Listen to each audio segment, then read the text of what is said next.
has something that she wishes to. I wanted to thank the people of the city for excusing me from the last council meeting so that I could attend the inauguration in Washington, D.C. as a tag along with my husband who had the tickets. And it was truly a wonderful day. It was a day where there were 1 million+ people and not a frown anywhere. Everybody smiled. Nobody said a bad word to anybody else. No pushing, no shoving. Everybody was immediately your friend, whether you knew their last name or not. You certainly got to know their first name. And it truly made describing the person that you were talking to in anything but tall, short, heavy, thin, not color. It was just irrelevant to describe anybody's skin color that day. It was a beautiful day, and I'm very thankful for having been a part of it. Did you get some of that stimulus money? No, I got away with it. Right. I got away with it. It may have been irrelevant for you. It wasn't irrelevant for people like me. I do think, though, if memory serves me, there were a lot of people in Washington who had some similarities to me. W, you mean? Yeah, figures. Figures.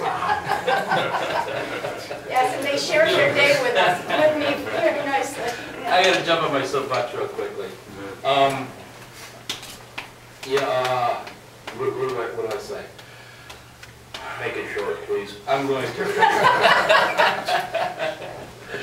For those of the people here who are too young to remember the civil rights era and the depictions of people, black people, being fire hosed and all such as that in the South, and the incredible impact that someone like Martin Luther King Jr.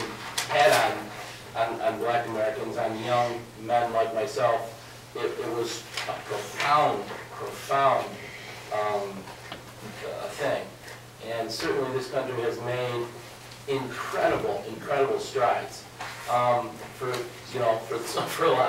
a lot of you, and I'm certainly not pointing fingers, but for a lot of you, I'm sure, what fingers? It's pretty commonplace for a guy like me or for a black family, someone from a black family to talk about how things were and what it was like. And I sat at my father's feet when he would tell us stories about how black people couldn't swim at Sylvan Beach, and how black people couldn't go to restaurants and hotels in Madison County, or eat in a restaurant of their choice in the city of Oneida. So a lot of things have changed, and they certainly embrace all of that because, in spite of that, they went and they fought in World War II and in the Korean War and in the Vietnam conflict, oftentimes to return to a country that didn't appreciate them and didn't appreciate what they had done. Trying to cut it short.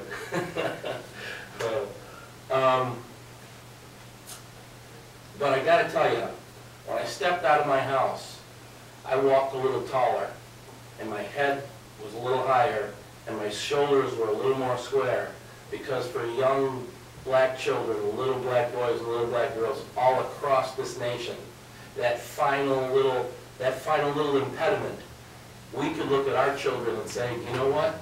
You can be the President of the United States of America. And we couldn't say that.